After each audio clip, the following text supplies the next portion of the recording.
Well, it happened. It's over with. I'm checking in, marked safe after watching Predator 2. Watching this movie directly after the original is quite something, really. I'm guessing that it's a lot like those people who went to see the Jimi Hendrix Experience back when they were the opening band for the Monkees. The second half of the show is just something very, very different. And whether that ends up being a good thing very much depends on whether you're a fan of the Monkees. I mean, it takes a certain kind of person to be a daydream believer. So before we get started, there is an elephant in the room, and its name is Game Over, man. This is game over.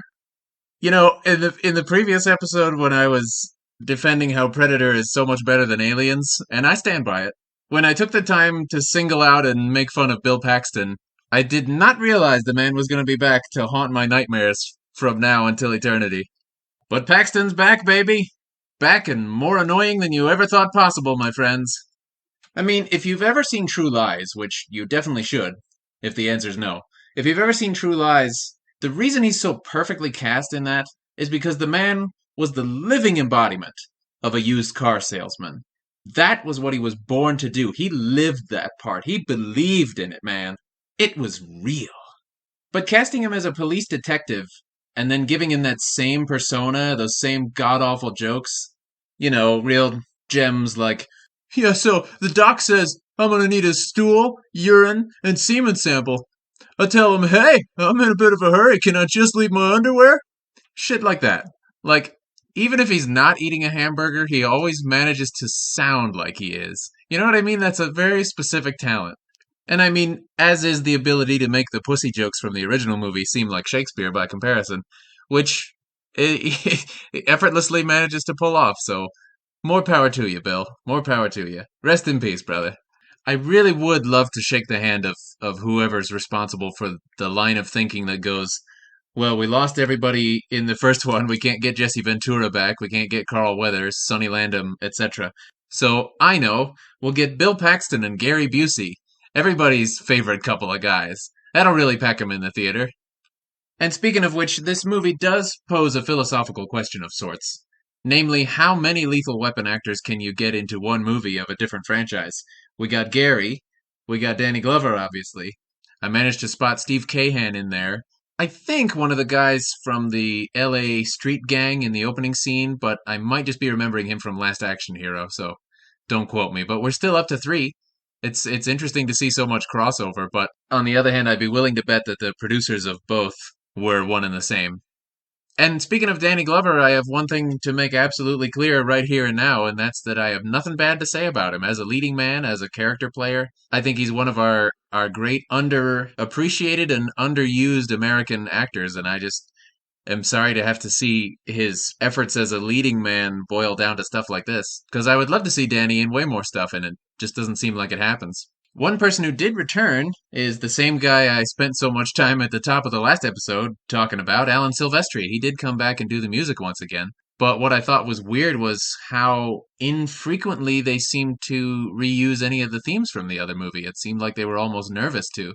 Kind of a strange impulse from the filmmakers, if you ask me, because, if we'd heard more of those familiar tunes, maybe it would have felt a little different. Maybe it would have felt a little bit more like we were back home, as it were. Because as it is, none of the same cast is back. The setting is totally changed. The Predator is there, but it's a different one this time, of course, because the other one got killed. And even though they got the same actor back, Kevin Peter Hall, there still was an effort made to make it obvious that this is a distinct, different monster from the first one. I mean, the coloring around his face, and I think some of the stuff he's wearing, it's very clear. So yeah, there's really no sense of like continuation from the first movie, or at least there's very little. And I just wonder why they didn't stick in more of the classic music just to get us on familiar footing again. But I don't know. It's probably what I would have done. I also want to say that I think it was directed well. I mean, at least from the standpoint that it still looks pretty good. It's lit well and staged well. The director, I have to confess, I don't really know anything about Stephen Hopkins' career with the exception of the fact that he directed The Ghost in the Darkness, which is one of my favorite movies ever. So obviously the guy has talent. I mean, if you need somebody to direct a film about killer monsters, he obviously is the right one to call. But I think that's the thing is that there's just Especially if you watch them like I did, one and then two back to back, there's such a sense of loss when the second one comes around. And really, one issue just boils down to the fact that 1990 just didn't happen to be a very convenient time to do a sequel to Predator when you consider that, the original director, John McTiernan, was off and running. He had already done Die Hard in the meantime, and in 90 he was busy with The Hunt for Red October, his big critical success. Arnold Schwarzenegger, the original star, if he had even wanted to come back, he still wouldn't have been reachable because 90 was the year he did two of his big signature hits at the same time, back to back, Total Recall and Kindergarten Cop. So that's without mentioning your other major problem, which is that all the other characters died in the first one, including the Predator. The only exception is Anna. And one thing I've read says that they did indeed get Elpidia Carrillo to come back and shoot basically exposition to be the one person who was a tie over from the first. And then they went and deleted that scene, so I haven't seen it. I don't know if it's on DVD or something, but I just watched this on a streaming channel. So there's no Anna, there's no Dutch, and everybody else you can't exactly ask them to come back from the grave. So yeah, it's a real awkward juxtaposition. I wouldn't want to be the person tasked with writing this script when there are no pieces to pick up, essentially. I mean, it's like somebody saying, give me a sequel to Bonnie and Clyde. Well, spoilers, they're dead. What do you do? These days, I guess you could do Zombie and Clyde. Maybe that would work. And if anybody writes that, you better fucking give me my paycheck, because that's a great title. But anyway, we're still on topic, I promise. I did think some of the things jumped out at me that were positive, and a lot of them had to do with the director. I love that opening shot of, the tree line, and it looks like we're still in the jungle, and then you pan up and you see the Los Angeles city skyline. I thought that was clever. That was a cool way of easing us from the first movie into the second. And they follow that up immediately with the big gang street fight, cops against robbers. That was very Death Wish 3, but it was a cool action scene. I love that car explosion. There were a couple of great stunts. As a fan of old movies, I always appreciate a falling stunt because that was so common. I think there were stunt guys who specialized in falling off of tall buildings, oftentimes while being lit on fire at the same time. And God bless them. So there was all that stuff. There was the police standoff and the chase up the staircase, and it starts great. It honestly does as an action movie, but it also starts to fall apart pretty quickly when we have to get into the storyline, unfortunately. Which I have to say, one thing that bugged me was that we spend a lot of time establishing the LAPD's mission, which is to crack down on these gangs that are running drugs or whatever they're doing, something totally generic. And that takes up what feels like a lot of the movie, definitely the first third, I would say, and then gets instantly dropped when the Predator arrives and never picked back up again. And of course, I suspect they were just going for the same thing they did the first time around, which is that, the plot starts out as them having to infiltrate this camp in the jungle. But the difference is, in the first movie, they infiltrate the camp in the jungle, and that's the end of that plot line. I mean, they find what they needed, and Dutch discovers the double cross. But at that point, there's nothing else that needs to be resolved about that. From then on, their only objective is to get back home again. And that leaves you all the freedom to fill in that space with Predator hijinks, because that's not interfering with something else. And in this movie, it is. And I don't know, maybe in a movie like this, I shouldn't be treating that like such a big deal, but it is something that bothered me story wise. It just bothered me. There were loose ends, damn it. I did want to say that I thought the subway scene was pretty good. It was a pretty good action scene, the subway car fight with the Predator and all the innocent bystanders, because it shows you the difference between them and us. We rely on visible light. So while that kind of strobing is going on, the cops are totally at a disadvantage. Whereas the Predator sees your heat signature, so he can just zero right in on him and totally wipe everybody out. And I thought that was a really cool scene for that reason. It also finally got Bill Paxton out of the picture, so you can't be unhappy about that. I think everybody knows this trivia fact by now. It certainly made the rounds when he died, that he was the first actor to get killed by a Terminator, a Xenomorph, and a Predator. We also shouldn't forget that as Morgan Earp in Tombstone, he was killed allegedly by one of the McLowrys, which is one of the best movies ever made, hands down. And I guess in the poor man's defense, I do want to say that sometimes he does great work in great films. I just hate it when they cast him as that smarmy, know-it-all, irritating jackass that he played so well, and I know that that's why they kept making him do it, but enough is enough, Bill. Jesus.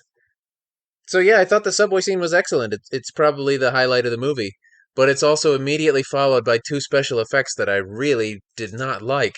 One was a reference to the first movie, when he rips the guy's spine out and does the roar into the night sky. Somehow it just looks so great in the original movie when he does that. And they followed it up by doing the same thing, but in a subway terminal in Predator 2. And instead of having that, like, organic feeling of somebody's spinal column getting ripped out of their body. It just was so apparent that it's a guy in a costume with a prop and he holds it up in the air and I don't know, it just looked like crap. And it was shot from far away, obviously to disguise those aspects of it, but all it did to me was make them even more clear. I just thought it looked super lame and was not necessary. Failed fan service, I guess I'm starting a new trope. Failed fan service. I did not like that callback. And even less than that, I like the part when he goes on the roof of the building and holds it up in the air and gets hit by lightning with no explanation or follow up. I mean, we don't know anything about their species. Maybe they're immune to electricity, or maybe that was just really stupid. I don't know, but I hated it. I thought that was a waste of our time. But you know what? It probably looked really good on a poster somewhere. So what can you say? And also when Danny Glover's fighting with him, and they both fall off the top of the building, but wait, they landed on a ledge and now they're hanging on there at the same time. That's a cliche that can die, and I would not mourn because it's never a surprise anymore. I think The Untouchables is the last movie that's allowed to do that, and now there's a moratorium on it. Especially when it comes to this movie, because like the Predator's hanging on to the building with one hand, and Danny Glover with the other, but Danny's just lying there. There's nothing that he's steadying himself with. So how's he not just getting ripped right off of there by this, like, probably 300-pound monster? It doesn't make any sense. And if you think that I have too many nitpicks, this is one of them. It's just, how is he still there? How is he able to move while something like that is holding him? Like, he crawls along the ledge and grabs the bladed weapony thingy, but, like, how would he be able to move at all in a circumstance like that? And then they end that scene, the cherry on top, is this close up of the Predator as he's getting chopped in the arm, and his eyes bug out and go big, and there's something so Scooby Doo about that visual of they zoom in, eyes go big, and you can almost hear him going, "What?" I don't know. That took all the tension out of that scene, if there ever was any, and it feels so amateur to me, from being cliche to being goofy. We're now at the climax of this movie, but it's gotten to where everything feels so corny that, I was out of the moment for sure on that one. And now, I won't leave you without talking about the Xenomorph Skull Easter egg because I know I'll go to nerd hell if I do. And considering that hell for me is probably just like my normal life, except that everyone I meet is Bill Paxton and he wants to tell me jokes, I I'll make sure to fulfill my end of the bargain. So yeah, Danny finds himself Chief Harrigan. I should call him by his character name. Show some respect. Harrigan finds himself on the Predator spaceship where they have their final showdown. And they have this, like, wall of trophies, and they mostly consist of skulls, of course. One of them is human, the others are basically unidentifiable, but one of them is clearly the shape of the xenomorph alien from the movie Alien. And thinking back, 1990 was probably way before there were very many Easter eggs in movies, and certainly I don't think that term existed yet. There were no DVD menus to put them on, after all. So, in a way, I guess it was a little ahead of its time. I mean, it's definitely an interesting thing to do. I mean, it's a cool callback and something to get people talking. Absolutely. And honestly, what stood out the most to me, because I'm Mr. Negative, was that whoever spent the time designing those skulls, they're far and away the best special effects of the movie. They look fantastic, but they make everything else seem terrible. So, that's my version of a compliment, you guys. Well done, props department. So basically the concluding action of the whole story is when the other predators come out from the mist to collect their fallen comrade, and one of them takes out an old-timey flintlock pistol and gives it to Mike Harrigan and says, "Take it." And I think that might be at the top of my list of things that's been bothering me. How do they understand English? I mean, In the first one, what we learned is that they can basically perfectly imitate the sound of a person talking. So it learns how to say over here and turn around because those are the exact noises that Bill Duke's character was making. So it's doing what a lyrebird does essentially, which is mimic the exact sound that something makes. But this movie takes it that one step further, and we learn that they actually speak and understand language, human language, which for some reason, I feel like is too much to ask me to accept. Because now it opens up the question, when exactly did they learn? How have they been studying? What is going on with the predators knowing how to talk? I don't like it. Don't make them talk. Do you hear that? Upcoming three movies? I don't want them to be having conversations with anybody. It bothers me too much. That was an element that I would have voted against. And the very final thing that got a little under my skin, and this is a totally different species of complaint because I'm diversifying my quibbles. Earlier on, like in the vicinity of the subway fight scene, they did do something that I liked, which is when the Predator uses his heat vision on the female cop, Leona, played by Maria Conchita Alonso, and can see that she's pregnant, and so decides not to kill her, which I thought was actually kind of an interesting idea because instead of just repeating, it expands on something we learned in the first movie that they, won't kill you if you're unarmed because they have that much of a kind of code that they live by. And I thought that was pretty cool. But the same thing happens that already happened with the gang war that's going on in LA, which is that having mentioned it, we never feel the need to mention it again. And I just thought, after the final fight scene when Danny comes out of the sewer, I was fully expecting there to be a flash forward to 9 months later, and she's lying in a hospital bed with her new baby, and all the cops are gathered around congratulating her and something like that. I thought it would end on a note like that instead of getting no follow up at all. And I don't know what follow up did I want. She's pregnant, she has the baby, but I don't know. Maybe I just thought it would be a cool tie-in that we never got to see. So I promise I'll stop complaining. I thought there were good parts. Like I said, I thought the replacement director did his very best. I think Danny Glover's an outstanding actor, like I said, and I just wish that he'd gotten more of these chances along the way. But he does show up in drama movies, The Color Purple. He did that one in which he played Nelson Mandela, and I cannot remember the title. I haven't seen it, but I really would like to. I think that's a role where he would really thrive. And honestly, I would pay just to listen to him do that accent. I think that would be a real joy. Also, I don't know if I'll ever get around to doing an episode about Silverado, so I might as well say right now if you haven't seen it and you like westerns, it came out in 1985 and has a spectacular cast. Danny Glover's one of them, and it's honestly one of my favorite movies, so check that one out for sure. This is my sneaky recommendation corner.